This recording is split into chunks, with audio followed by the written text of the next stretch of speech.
Welcome to Readers of the Lost Art with your presenter, Dr. Paul Anthony Taylor, a recovering academic. And the title of today's talk is Depression and Digital Burnout, the Barbarian Within. Neurological illnesses such as depression, attention deficit hyperactivity disorder, borderline personality disorder, and burnout syndrome mark the landscape of pathology at the beginning of the 21st century. They are not infections, but infarctions. They do not follow from the negativity of what is immunologically foreign, but from an excess of positivity. Byung-Chul Han, The Burnout Society. From lack of repose, our civilization is turning into a new barbarism. At no time have the active, that is to say the restless, counted for more. That is why one of the most necessary connections to the character of mankind that have to be taken in hand is a considerable strengthening of the contemplative element in it. Nietzsche, human, all too human.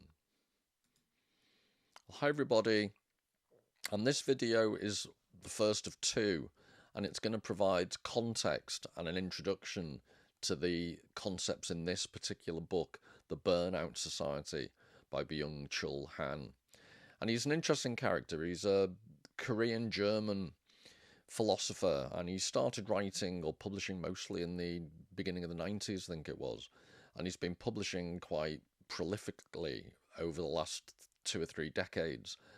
One thing I'd say is a bit of a rip-off merchant in the sense that he writes incredibly thin books or basically long essays but charges full price. So if the inner meanie in you is a bit parsimonious and objects like I do to spending that much money on ultra-thin books, just be warned. And I'm ambivalent because some of his ideas are really interesting, but they're not often. I can see lots of other major philosophers behind his work that he doesn't always, he often, he's not, I'm not accusing him of plagiarizing, but he doesn't always cite some of his influences. But he does synthesize really well. He brings loads of different ideas together, and he's made me look at a few ideas I was familiar with already, but he made me look at them in quite a different way. And I just think he makes heavy, difficult philosophy as accessible as it can be made. So he does a translation, and I figured if I do a translation of his translation and it's vaguely effective, well, that will make some of the philosophy as accessible as it possibly could be, using the work he's done. And I want to look at this relationship. So he talks about the Burnout Society and he links it to the notion of depression. So I want to trace that, and the idea in the title about the barbarian within is linked to one of the themes in this book, where he argues that we've moved to a society of achievement, as the phrase he uses. And in the past, you could call it a society of production or productivity, industrial society that's all about producing physical things. But in a digital society, and this is where the idea of digital burnout occurs, digital production often involves making your individual self, your personhood, your selfhood, a commodity that you market. And there's also a social pressure for you to achieve. That's why he calls it the society of achievement. So the pressure's internalized. And I wanted to explore this notion of previous societies that were based upon external threats, and our society that, according to Byung-Chul Han, is more about the threats from within ourselves that we have to take responsibility for, that lead to burnout, depression, stress, anxiety, all of these things. And digital burnout is the idea that these phenomena and the culture and the environment within which these pressures build to their highest is particularly marked in a society dominated by digital technology, hence the notion of digital burnout. So the notion of depression is obviously a very complicated one. And in order to address that complexity, I think Wagner used the phrase of the German phrase Gesamtkunstwerk. It's a total work of art, that brings in various aspects and influences. So in this talk, towards the end, I'm going to give the example of the brilliant 1920 German expressionist film. It's it's on YouTube. I'll be nagging you later on to try and watch it. There's a remastered version, so it's as good a quality as you could hope for, given it was made in 1920. But a beautifully atmospheric film from the 1920s, The Cabinet of Dr. Caligari. So I'll be using that as an example. I always use paintings. There'll be a few paintings. And in the second talk related to this, I'll be using lots of German expressionist paintings specifically. So today I'm going to introduce this book. In the second talk, I'm going to go deep and use many more quotes from it. Today's more general introduction. So there's going to be cinema, painting, literature as always. This book is a philosophical text. And I'm going to try and bring all these things to mutually influence and inform each other. So I've said depression is a complex, multivariated thing. It's very difficult to define. My simplest definition would be low spirits. But it can mean, technical, you can, in the, diagnostic and statistical manual, it can be subdivided into all these different categories. But most people use quite vague phrases like feeling blue. I think Churchill had the phrase the black dog when dark days descended upon him. In previous eras, so this is a book, it's a modern edition obviously, but it's from 1621. And it may be worth one or two videos on this if there's any interest, but it's a big tome, over 500,000 words from memory. It's about 1,450 pages or so in 3 separate parts that are all related.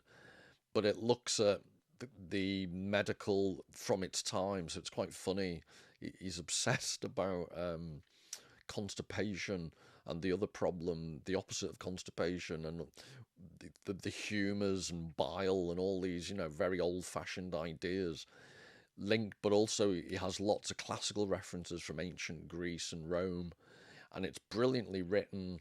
It's like an encyclopedic book volume, but there's a wry sense of humour underlying lots of it, and it's been hugely influential. So off the top of my head, I think James Joyce might have referred to it, but I think Borges, Jorge Luis Borges, the Argentinian writer, begins one of his collections with or one of his short stories with a quote, I'm pretty sure, from this book. So in literature, it's actually been very influential. And I'm just mentioning all this because it just shows you, and he's drawing upon classical influences from ancient Greece and Rome. Depression as a concept has been around since, human culture's been around. So what's different about the philosopher Han's ideas are that he's looking at the specifically contemporary and modern aspects of depression, linking it to burnout, specifically digital burnout. And in one of the early epigraphs I used from Nietzsche, this idea of the constantly active and the need for a more contemplative attitude to life. All of these things, to me, were brought to mind when I started thinking about people like this. So in relation to the Burnout Society, digital burnout, or burnout in general, this guy is called Chris Williamson. And I'm not picking on him at all. I'm just using him as an emblematic example of this concept that was mentioned in the Nietzsche quote about not so much contemplation, but total activity all the time. And this guy is an amazingly successful online influencer. So I checked today, he has 4.11 million YouTube subscribers. So I'm catching up with him. He's got a Modern Wisdom, it's called, podcast, where he's had more than 400 million downloads. And it's all about, making the most of your life, being productive, all about supplements. And on the Modern Wisdom podcast, I'll be talking about it later on, but he has 100 books you must read in your life. It's how it's pitched. And one of those is this, which, I am a very negative, misanthropic person, so I try and rein it in. But if you want evidence that human civilization has entered a post-literate, new dark ages, the international success, as you can see at the top, 65 million copies sold. Ugh. I need to control myself, rein it in. But Paulo Coelho, Brazilian, I use the phrase writer advisedly. It's full of such. I'll give you one towards the end. I came across one particular quote that's very encapsulates his writing style, and I'll be quoting from an online review later on, but I was just reading online various people, and there's some Brazilian people saying he's a national embarrassment because of what he's done to the Portuguese language. But one of the lines from late on in the book is, "But don't worry, the alchemist continued. Usually the threat of death makes people a lot more aware of their lives." And it's just such obvious, tautological, glib, cliched, borrowed. So at one point, I think he mentioned something along the lines of, "You can see eternity in a grain of sand," that's stolen from William Blake and expressed much more prosaically. So he's the worst of all possible writers. He takes some good ideas and ruins them. He presents fake mysticism. Oh, it's just truly, truly awful.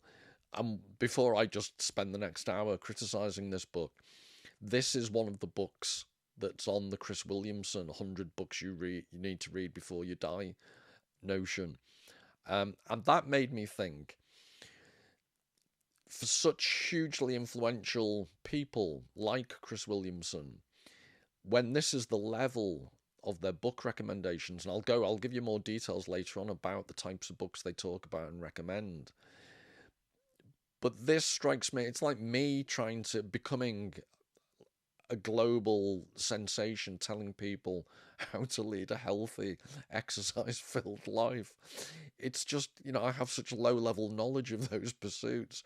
And if this is Chris Williamson's idea of a profound book, and 65 million people were prepared to buy it, it's the antithesis of everything I want to recommend on the channel. But anyway, I just it risks becoming a rant if it hasn't already descended into one. So in the light of all this, I'm thinking of starting my own productivity orientated self-help concepts, and this was the first thing I came up with. For non-Europeans, Toblerone is a triangular delicacy, chocolate delicacy. Is it from Switzerland originally? But I think most British people will recognise it. And I just pick it because I find these self-help gurus tend to use some type of saccharine hook. So this is very sweet. It's got nougat in the bottom. And this is the triad. So this would be, to paraphrase narcissistic personality disorder theory, the dark triad of depression, burnout. That's the link that Byung-Chul Han makes between depression and burnout. And I've added, he does talk about the internal pressure I've already mentioned, but my addition to this Toblerone of emotional doom is the concept of the barbarian within.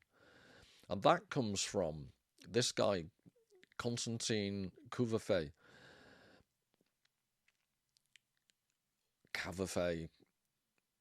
He was from Constantinople. I think he was from Greek heritage, living in Constantinople. There's a song, isn't there? Constantinople, Istanbul, Constantinople. I've completely distracted myself. Was that They Must Be Giants sang that? But anyway, I'll look that up later. But he was a poet, and he wrote this, I think, well, it's not necessarily his best poem, but it's the one that has resonated most with me, called Waiting for the Barbarians. And the South African writer Kurt Sear, he wrote a book that used the poem's title as his title, Waiting for the Barbarians, and was obviously influenced by the poem. There's an American writer who used to be the editor of Harper's magazine called Lewis Lapham, and he wrote a collection, a politics collection called Waiting for the Barbarians. I think it was it George Bush Jr. was in the White House when Lapham was writing. It was round about then. And it's got this poem's got a Waiting for Godot type tone. And I'll read it out later on. But I thought it was a brilliant poetic example of this idea of the internal pressures.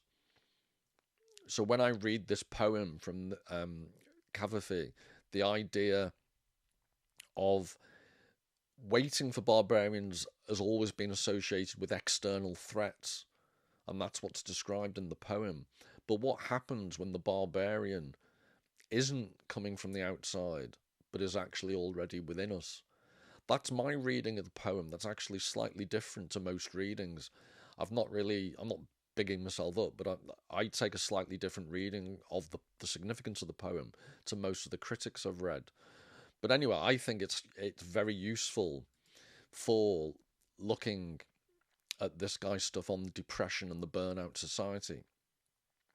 So Han's approach to the link between depression and the Burnout Society is one key aspect is excess. So we live in a society of excess, and that overstimulates us and is one of the reasons we'll get burnt out and depressed. One aspect of that excess is positivity, which, as you've seen in the first 15 minutes of this talk, isn't something this channel is oversupplied with. The next thing is transparency. So especially in a digital society where everything's informationalized, everything's reduced to statistics. We live in online screens everywhere with images. So everything's reducible to information or images, and everything's just circulated around us. So everything's disproportionately transparent. And then I've mentioned the idea of achievement. We're all supposed to be constantly achieving. That's what Chris Williamson and others are always promoting.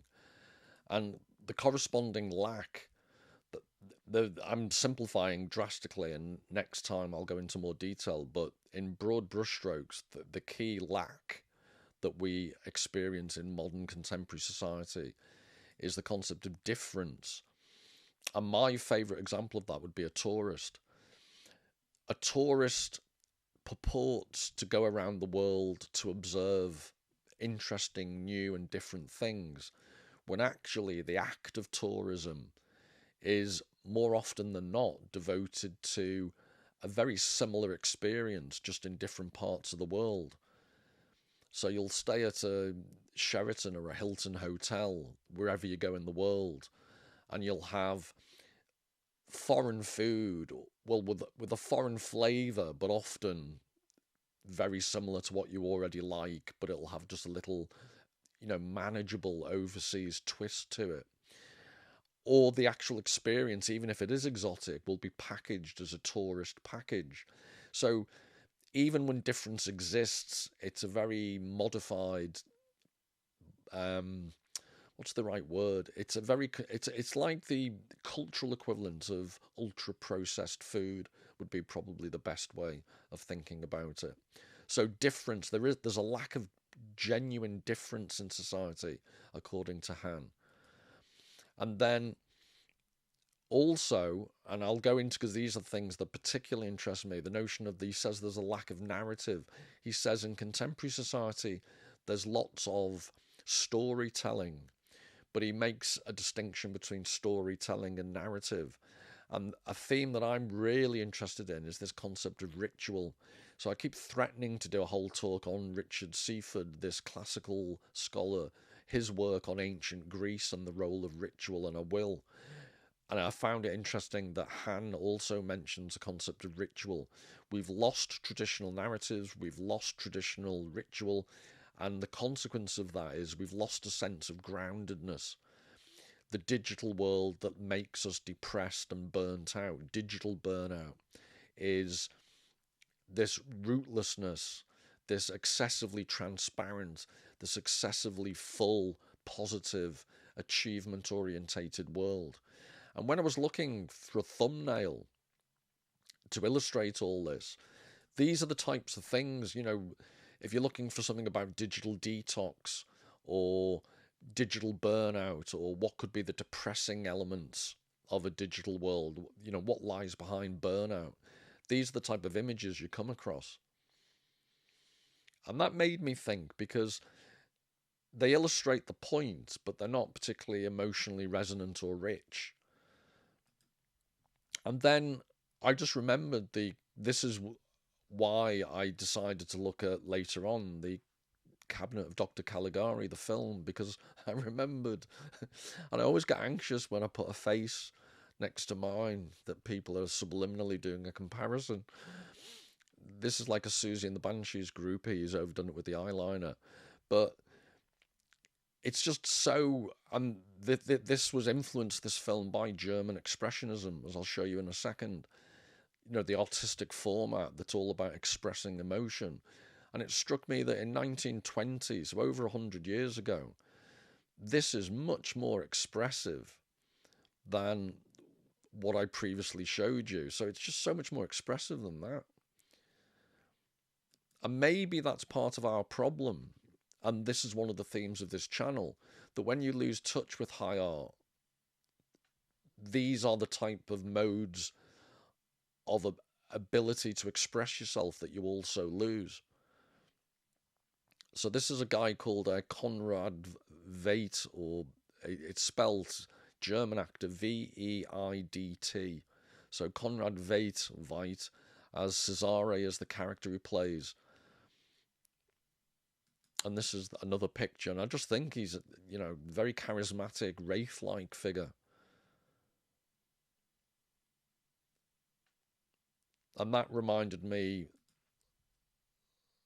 this is called Portrait of a Man by Erich Heckel, German expressionist painter from 1919. So I tried to, when I do the full Burnout Society video, and I use German expressionist illustrations just to accompany the text, I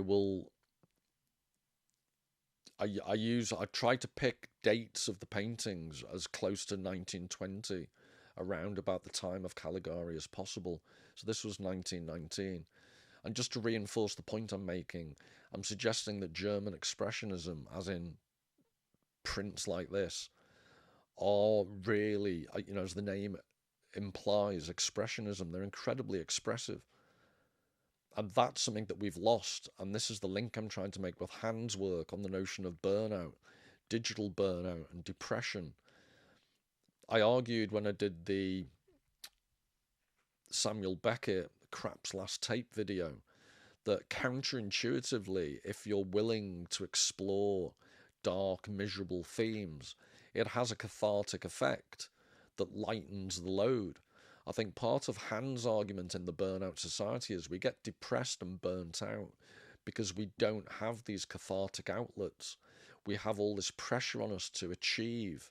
Whereas if you look at a Beckett play, it's all about lack of achievement. It's about, in this case, Crap's Last Tape, a man looking back at his life, and he's wasted large parts of it, or he feels that he's wasted it. He looks back and listens to his younger self, and there's an alienation from himself. So it's heavy, heavy themes. And as I argued in that video, it's all about the chiaroscuro, the black and the dark, the white and the light, the brightness and the darkness. And that's what Beckett, not just with stage settings, literally, but metaphorically, in the themes he pursues and in the language he uses, he traces what lies in the shadows in the human psyche. It's amazing stuff. But to do that, you need to be prepared to go into the shadows. And Chris Williamson, it's all about health, it's all about brightness, it's all about optimism, it's all about achievement in Han's terms. And in this, the Modern Wisdom 100 books to read before you die, I think there are only 12 fiction books. And of those 12, it's all midwit, science, some science fiction, some fantasy. And the only, even vaguely serious, genuine literary books were Orwell's 1984 and Animal Farm. And I've got nothing against Orwell, but even he's not, it's not brilliant literature. He was a journalist and he wrote ideologically important books. I wouldn't for a second say they're not important, but they're not great literature. And the fact that I've already mentioned The Alchemist is on the list, if that wasn't bad enough, he also includes Dan Brown's Angels and Demons. It's like, oh, save me. But before I just, rant in general terms, I wanted to give you specific examples. So let's just move on. Chris Williamson, we do not share a taste in literature, that's safe to say. But this is one of the books he recommends, The Almanac of Naval Ravikant by Eric Jorgensen. And I didn't know this. I don't know this guy from Adam, but Naval Ravikant is, I read, was an Indian-born American entrepreneur and angel investor.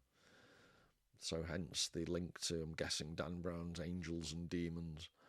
And so this is one of the life-changing books that Chris Williamson recommends. And here are some, be prepared to have your life changed, because here are some of the absolute, what's the word, lapidary, aphoristic, beautiful expressions from the sage Naval Ravikant. No one can compete with you on being you. This is taken, there is an artistic element to this. It's taking tautology to a genuinely artistic level, if not autistic. The most important skill for getting rich is becoming a perpetual learner. Absolute tosh. Read what you love until you love to read. Another example is this book, Atomic Habits by James Clear. And he lists in the book list, it's like a librarian, he gives the key themes of these books. It's personal development, productivity, habit setting, fundamentals. I don't know what fundamentals are, but I'm assuming they're fundamentally important. Another book, The Ape That Understood the Universe, How the Mind and Culture Evolve. So these are the themes it's about: evolutionary psychology, self-understanding, biology, dating. And this is Chris Williamson's description. I talk about EvPsych all the time. As far as I'm concerned, it's the closest you're ever going to get at peering under the hood of your own behaviour and discovering why you do the things you do. Yep, that's what apes need to do. Steve Stuart Williams writes one of the easiest to read books in this entire list, and it's got some low bar competition, but delivers hammer blows of insight on every page. Why are we attracted to what we like? Why is jealousy a thing? Are we monogamous creatures? Why do we help our family more than we help others?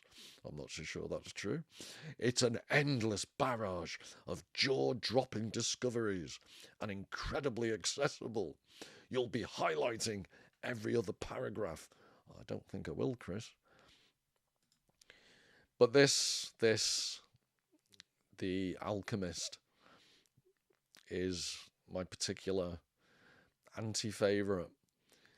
So I just like this illustration. It's suitably AI slop generated, shadow of a tree, heading off to the pyramids to find.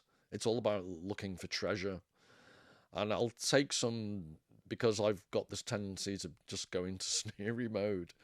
I will quote the great man himself, Paul Coelho, and see what he had to say about his own work. It's very modest stuff. This is from the foreword to one of the editions. So he's talking about the early years when he couldn't get anyone to publish it. They were the happy years before the world was familiar with this book. By the end of the year, the first year of publication, it was clear to everyone that The Alchemist wasn't working. My original publisher decided to cut me loose, wise man, and cancelled our contract. Good on you. They wiped their hands of the project and let me take the book with me. That was their big mistake. I was 41 and desperate, but I never lost faith in the book or ever wavered in my vision. Why? Because it was me in there. All of me, heart and soul. I was living my own metaphor. A man sets out on a journey, dreaming of a beautiful or magical place in pursuit of some unknown treasure. At the end of this journey, or his journey, the man realizes the treasure was with him the entire time. I was following my personal legend, and my treasure was my capacity to write. And I wanted to share this treasure with the world. I wish he'd been more of a miser. The alchemist, and this is still him writing about himself. The alchemist became a spontaneous and organic, that's good for all you vegans out there, phenomenon. The book hit the New York Times bestseller list, an important milestone for any author, and stayed there for more than 300 weeks. Purgatory. It has since been translated into more than 80 different languages. Well, if we have to suffer the Portuguese readers and English readers, I think the rest of the world should as well. The most translated book by any living author, and is widely considered one of the 10 best books of the 20th century. I'm guessing it's widely considered in the Coelho family. Though The Alchemist is now celebrating its 25th anniversary, it's no relic of the past. The book is still very much alive. Like my heart and like my soul, it continues to live every day because my heart and soul are in it. And my heart and soul is your heart and soul. I am Santiago the shepherd boy in search of my treasure, just as you are Santiago the shepherd boy in search of your own. So I'm glad so far we've all established it's like I am Spartacus, apparently. No, I am Santiago. No, I am Santiago. And then I'm going to read you a bit from the actual atrocity that is The Alchemist. He's in a desert caravan. I don't mean a little vehicle that's towed and gets left in the desert. A caravan of camel riders. And he finds a book that he leafs through, and he finds the myth of Narcissus. But the author of this book has added to the myth of Narcissus. And this is what the author of this mystical book has added. He said that when Narcissus died, the goddesses of the forest appeared and found the lake, which had been fresh water, transformed into a lake of salty tears. "Why do you weep?" the goddesses asked. "I weep for Narcissus," the lake replied. "Ah, it is no surprise that you weep for Narcissus," they said, "for though we always pursued him in the forest, you alone could contemplate his beauty close at hand." "But was Narcissus beautiful?" the lake asked. Quite a garrulous lake. "Who better than you to know that?" the goddesses said in wonder. "After all, it was by your banks that he knelt each day to contemplate himself." The lake was silent for some time. Finally it said, "I weep for Narcissus, but I never noticed that Narcissus was beautiful. I weep because each time he knelt beside my banks, I could see, in the depths of his eyes, my own beauty reflected." What a lovely story, the alchemist thought. No, it means the lake is even more pathologically narcissistic than the narcissistic, pathological, disordered Narcissus himself. So we're talking about depression, we're talking about burnout. So I didn't suffer these things myself, having read The Alchemist. I think Reddit is sometimes underrated, just to show that I'm not a complete snob. Sometimes you get some very funny comments on Reddit. So this was by that famous literary critic, Space Gorilla. The Alchemist was so offensively juvenile that I don't quite know how to put into words how much I despised it. There were many things to like about the writing. It steals knowingly from the tonal rhythms and stylings of ancient texts, from fables to Bibles. This much I liked. It intends and succeeds to convey the tone of ancient wisdom, of eternal truths. Well, that's one paragraph I disagree with. Shame, then, but there aren't any. It's a half-assed, malformed, pathetically indulgent book that lazily gathers up a rancid mixture of dusty religious crumbs, badly taped together aphorisms, and unearned mystic reverence. He's more my style now. This is the book that people say changed their lives, that gave them purpose and direction. All I can say is I've received more spiritual enlightenment from Real Housewives, and I've only ever seen a trailer. So, to bring this back to Han's notions of depression, burnout, and digital burnout, this notion that we are pushing towards ourselves inwardly, this society of achievement and all the pressures that come with it. I want to read to you this Waiting for the Barbarians poem by Cavafy. And in between, I'll just include some artwork that isn't, I'm not claiming for 1 second it's good art. I'm only including it because it's vaguely atmospheric, it's about barbarians. So please don't assume I'm claiming the art is high art. I just thought it would break up the text. So it was 1898 he wrote it, and I think it was first published in 1904. What are we waiting for assembled in the forum? The barbarians are due here today. Why isn't anything going on in the Senate? Why are the senators sitting there without legislating? Because the barbarians are coming today. What's the point of senators making laws now? Once the barbarians are here, they'll do the legislating. Why did our emperor get up so early? And why is he sitting enthroned at the city's main gate, in state, wearing the crown? And this is good art, actually. I'll take that back. This is, I'm guessing, Mesopotamian.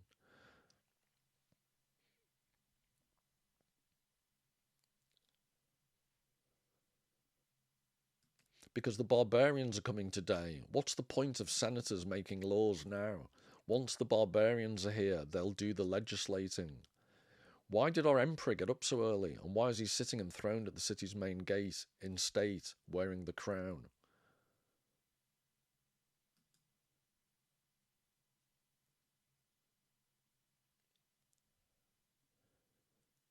This is Thomas Cole, The Course of Empire Destruction, 1836.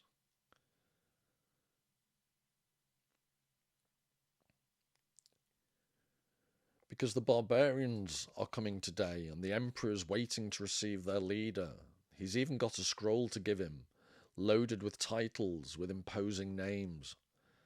Why have our two councils and praetors come out today, wearing their embroidered, their scarlet togas? Why have they put on bracelets with so many amethysts, rings sparkling with magnificent emeralds? Why are they carrying elegant canes, beautifully worked in silver and gold?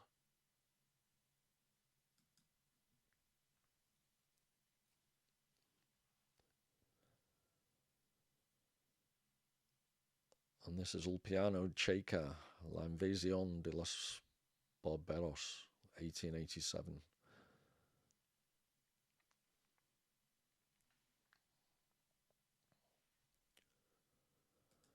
Because the barbarians are coming today, and things like that dazzle the barbarians. Why don't our distinguished orators turn up as usual to make their speeches, say what they have to say? Because the barbarians are coming today, and they're bored by rhetoric and public speaking.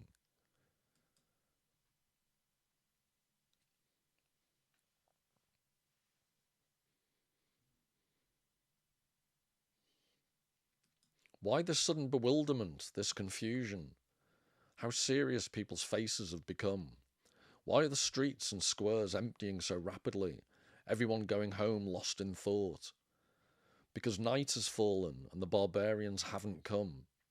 And some of our men just in from the border say there are no barbarians any longer. Now what's going to happen to us without barbarians? Those people were kind of a solution.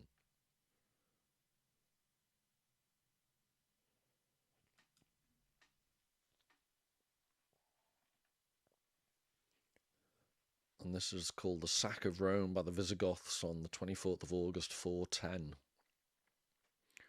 by J.N. Silvestre from 1890.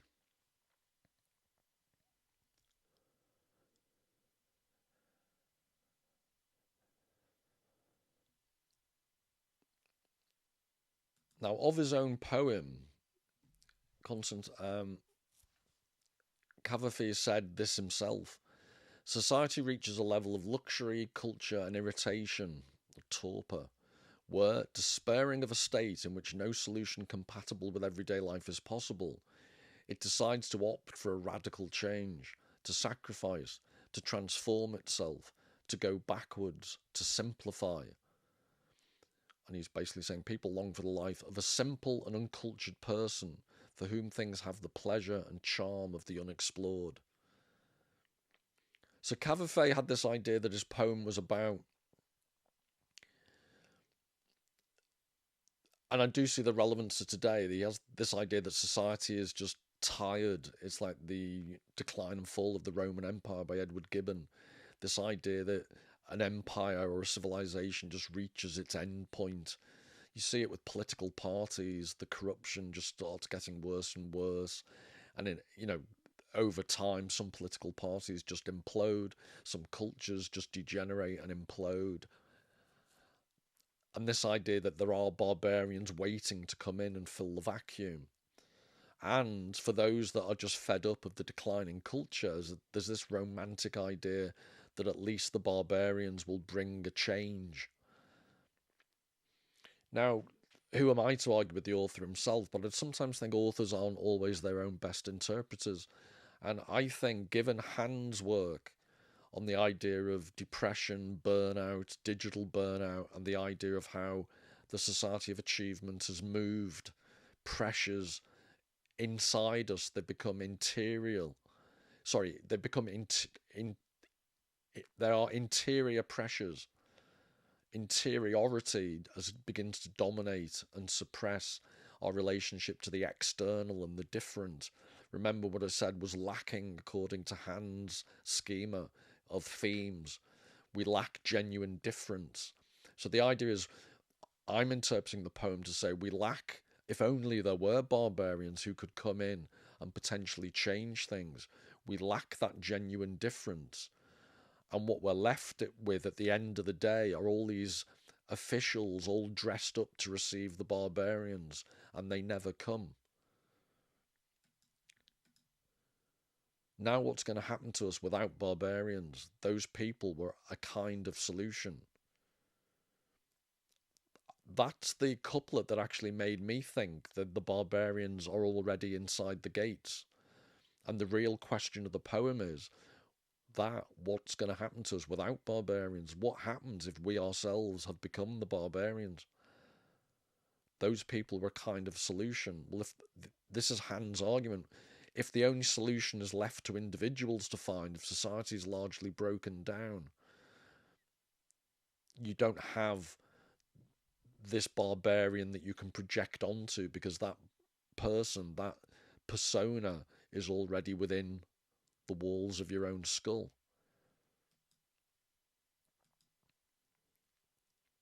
So before I look at the next quote, I'll give you the definition of, because it's important. I'm going to give you a quote from Han to try and link this whole idea of burnout and depression. So abreaction, it's a noun used in psychoanalysis, the expression and consequent release of a previously repressed emotion, achieved through reliving the experience that caused it, typically through hypnosis or suggestion. He was using dream abreaction to treat a schizoid patient, is one of the examples that could be given. And remember this idea, typically through hypnosis, because that has direct relevance to the cabinet of Dr. Caligari, as I'll explain when I show you the photos in a second. So this is Han talking about the Burnout Society. The violence, and he often puts the German, or the translators put the German original word next to the translated word. So if any of you have any knowledge of German, you can judge for yourself whether violence and Gewalt are accurate, or there's connotations that are missing in the English. So the violence or Gewalt of positivity that derives from overproduction, overachievement, and over-communication is no longer viral. Immunology offers no way of approaching the phenomenon. Rejection occurring in response to excess positivity does not amount to immunological defense, but to digestive neuronal abreaction and refusal. Did I say that Han makes these ideas more accessible? Likewise, exhaustion, fatigue, and suffocation, when too much exists, do not constitute immunological reactions. These phenomena concern neuronal power, which is not viral because it does not derive from immunological negativity. Now, he keeps going on about immunology because various philosophers like Jean Baudrillard describes the effect of digital society as a consequence of it. They make metaphors and comparisons to viral loads and the idea of viral transmission.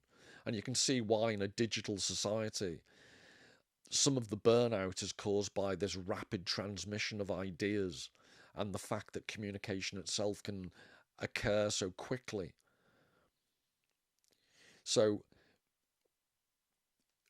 the problem that Hans identified is if you use metaphors of immunology, of the body resisting an external virus, what happens when the problem is no longer external in the form of something like a virus? What happens when the phenomenon is internalized?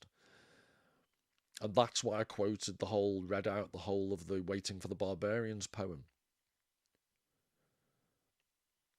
What happened, my reading is that the barbarians are already within the gates. But whether my reading's accurate or not, this is Han describing how he argues that our ability to resist the pressures of society can't see those dangers as external anymore. So he talks about rejection occurring in response to excess positivity does not amount to immunological defense, but to digestive neuronal abreaction and refusal. So he's suggesting there is a physical negative response. And that's important for the very conclusion of this talk. Digestive neuronal abreaction and refusal. So in other words, you can have a personal breakdown. This is how this all links to the concept of depression and burnout. When you internalize too much pressure, you have this abreaction, you have this digestive neuronal abreaction and refusal. You can't go on. I must go on. I can't go on, to paraphrase Beckett. But anyway, this is that sentence or phrase, digestive neuronal abreaction and refusal. Please remember that for the very final slide. So if this is true, and I'll explore this in the next video, all about the specific text of the Burnout Society. But what I find fascinating is the way art, I always quote Marshall McLuhan saying artists are the best people at sensing changing sense ratios in our society. They sense ahead of time the way things are going. They're perceptive to changes in the zeitgeist. Artists, that's what they do. They're just hypersensitive to these things. And I'm going to talk about in a second the Cabinet of Dr. Caligari, but for some people watching a 1920s black and white film that doesn't have any dialogue, just screen grabs with writing on, isn't their cup of tea. So I wanted to give you a more modern example that goes back to the age of German Expressionism. So if you haven't seen it, I can't recommend this series highly enough. It's a German-made series that's set in 1929, where it begins, and then it's through the early years and the rise of, the terrible things that happened in the Second World War in Germany. And why I chose it, slightly, I think Expressionism had probably peaked by then. But it shows you when the Weimar Republic, the Kaiser had abdicated, and you've got this authoritarianism, at least in the interwar years, had lessened just before the rise of Hitler and company. So there was this epoch of partying and the release, this cathartic release of all this pent up pressure. But it was the, remember, this is 1929, it's between the two horrific wars. So Germany, the war ended 1918, the First World War, only just over 10 years had gone. It's still a traumatized country. And it's leading up to the horrors of the Second World War period. But this is, you need to go on YouTube and check out this song. In real life, I believe she's a Russian singer, actress, but she sings in German. And Zu Asche du Staub is to ashes to dust. It's a really atmospheric performance. And why I mention it is I'm giving you an example of, yes, it's party time, but you can see the dictator vibe. And I'll just comment briefly. I had to edit out because the ladies, you can see one head poking horizontally. Mischievous little imp. But they're semi-naked, and I don't want to get banned off YouTube for inappropriate nudity. But what fascinates me about this particular scene, I must have watched it endless times because it's such a brilliant song. You have this hint of what's to come, and the audience are having a whale of a time. And it just strikes me as a hinge point in German cultural history where things could have gone a different way. This mass psychosis could have taken a different, more party like theme. It could have been so much better. But the mass attitude switched to an authoritarian, terrible regime. And it's just a brilliant, the heroine, the female protagonist is just incredibly resourceful. But she doesn't have time to be depressed or burnt out. She is just doing everything she possibly can to survive. And that's interesting because the society itself is burnt out. The society itself at a meta level is depressed. But within that situation, people just made do as best they could. But what I'm trying to, it's set in the times of Expressionism. And I'm just trying to suggest that this TV series, they've made 4 series. And I think there's a 5th one eventually on its way, perhaps. But I just love this shot because she's on her own amidst all this splendour. And she has to act as a part-time escort, basically, to make ends meet, amongst other horrific things that happen to her. But why all this is important and links to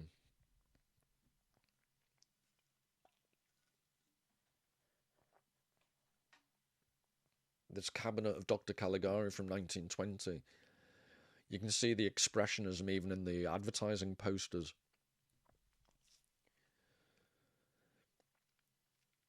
It represents the underlying stresses and psychosis in the society that was struggling through the interwar period. You can see it present in artistic forms like this film.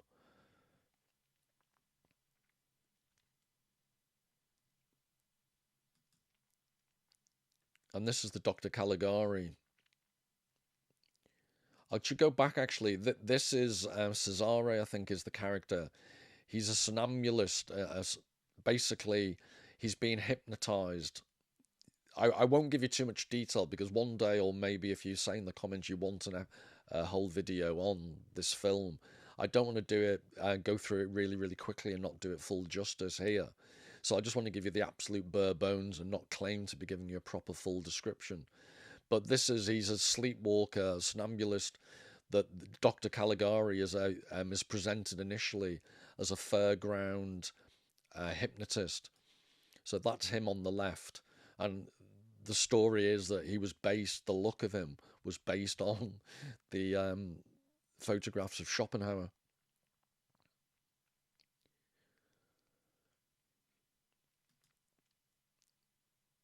And this is on the left is a character called Francis, I think it's possibly the first film where there's a complete twist in the narration, the narrative voice, because he tells this story, and at the very end of the film, you find out he's actually a patient in a mental asylum, so you can't trust the story at all. And the way he tells it, this is Dr. Caligari being put in a straitjacket. Whereas at the end of the film, plot spoiler, but you find out Dr. Caligari is actually the director of the insane asylum. And why that's significant is the whole film is about what narrative voice do you trust? What form of authority do you trust? If Francis here represents the masses, the people, is he deluded and liable to be hypnotized? Which, if you think of what happened in the 1930s in Germany, the mass psychosis that led to the rise of the Fuhrer, well, the film might be interpreted as suggesting that the people can't be trusted. But another reading is that the hypnotist character, Dr. Caligari, it's ambiguous whether he can be trusted or not. So basically, who do you believe? Which narrative voice? It's just not as clear as you might think. And there's a famous essay by Siegfried Kracauer, a German cultural commentator at the time, who gave it. This is the point. Scholars disagree. Krakauer's analysis was debated by various people. But the question is, do you interpret it as the people doubting the people and their temptation to be hypnotized, or their inability to stop themselves being hypnotized, which predicted the rise of authoritarianism? Or do you see it as a coded critique of overly powerful authority figures that Dr. Caligari is the embodiment of? But the atmosphere, you can see these are actors on a painted stage. So theatre as a previous art form before cinema was used. And this expressionist, art in the background is brilliant. It creates this really eerie atmosphere that I'd claim it just isn't really possible with digital technology. You'd lose it. Digital technology by comparison is really flat.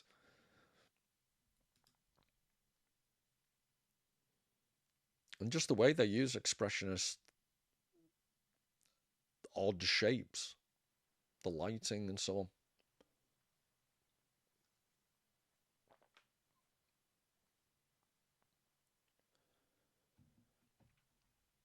And implicit in all of this is, I'm arguing, this is the complete artistic opposite of something as banal, trite, glib, and cliched as The Alchemist.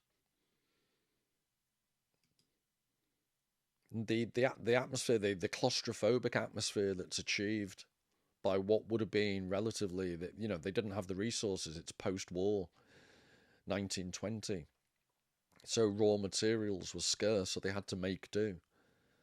And again, that's one of the aspects of great art. It actually makes use of its own limitations in order to produce something brilliant. If this was Hollywood throwing millions and millions of pounds of budget, you almost certainly wouldn't get something as atmospheric. They'd spoil it with overproduced techniques. And this is the Cesare being put in his little box. But just look how claustrophobic they make the room.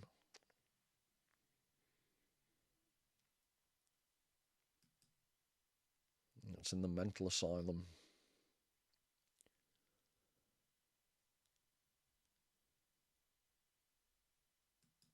And again, in the mental asylum.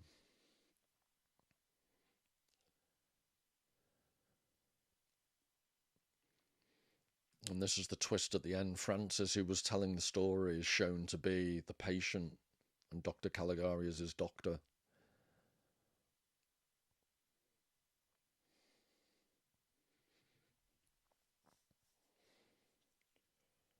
Now, the reason for showing you that was the way in which I've mentioned the complexity of the narrative and the way there's a twist, so that it's ambiguous. It's unclear. The truth of the story is in the shadows. So this is my Samuel Beckett point. It's what expressionist art does. It expresses, by definition, emotions. It contrasts completely with the glibness of books like The Alchemist. And the question I want to finish on is, to what extent do art forms like Babylon Berlin, what they're trying to express, what they're portraying, The Cabinet of Dr. Caligari, great plays like Samuel Beckett, to what extent are they a mechanism to avoid burnout, to avoid digital burnout, and counterintuitively and perversely to help avoid or to help deal with things like depression? Because rather than trying to be a society of achievement, this is Han's point, rather than internalize all that pressure like a pressure cooker, cinema like this, plays like Beckett, allow a cathartic outlet for all this pressure. So I'll finish with a Nietzsche quote and then one final image that I asked you to remember when we were talking about the neurodigestive abreaction. So all of you who are in love with hectic work and whatever is fast, new, strange, you find it hard to bear yourselves. Your diligence is escape and the will to forget yourself. If you believed more in life, you would hurl yourself less into the moment. But you do not have enough content in yourselves waiting, not even for laziness. So if you can think of everything I've said about burnout, everything I've said about digital burnout, everything I've said about linking these phenomena to a generalized social atmosphere of depression, what I find interesting is in this final image. So if you can think of the sentiment behind that quote from Zarathustra, thus spake Zarathustra.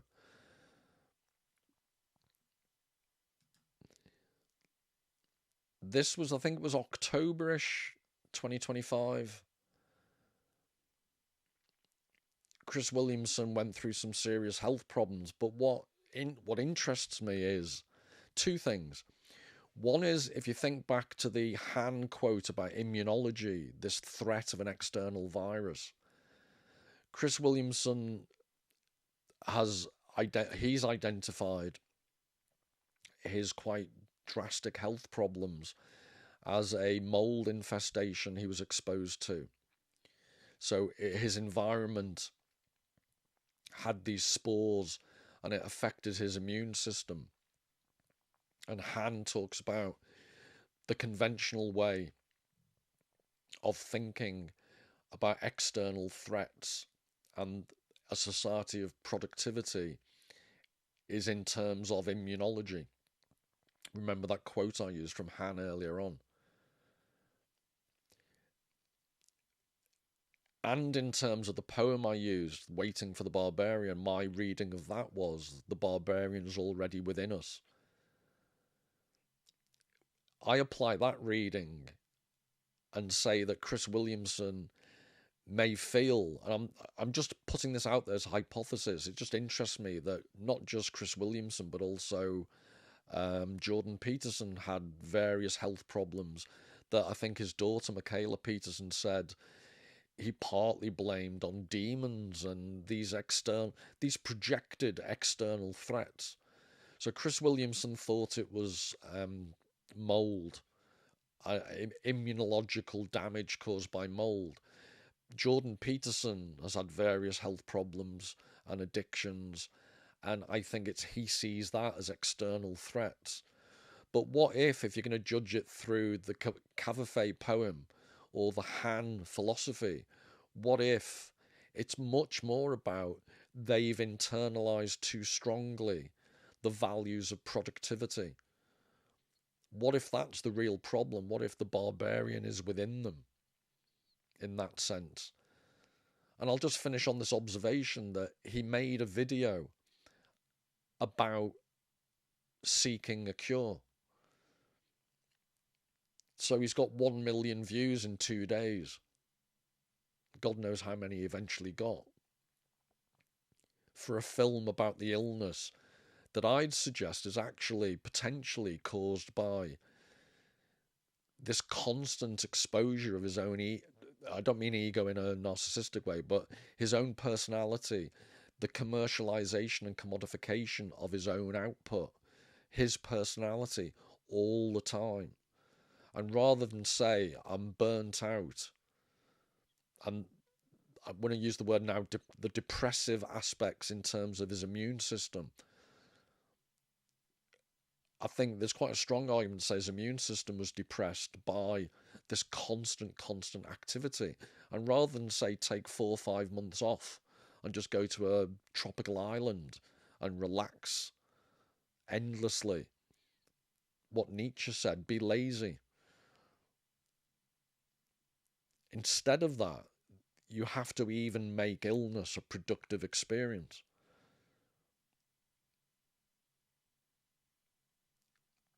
So I just find that interesting in terms of burnout, in terms of depression. It's time to talk about my health. Well, perhaps not. Maybe it's time just to have a rest. And in Nietzsche's words, be lazy. Well, I hope you enjoyed that. And like I say, I'll follow this up with a specific video all about the handbook, the Burnout Society. So till the next time, all the very best. Bye.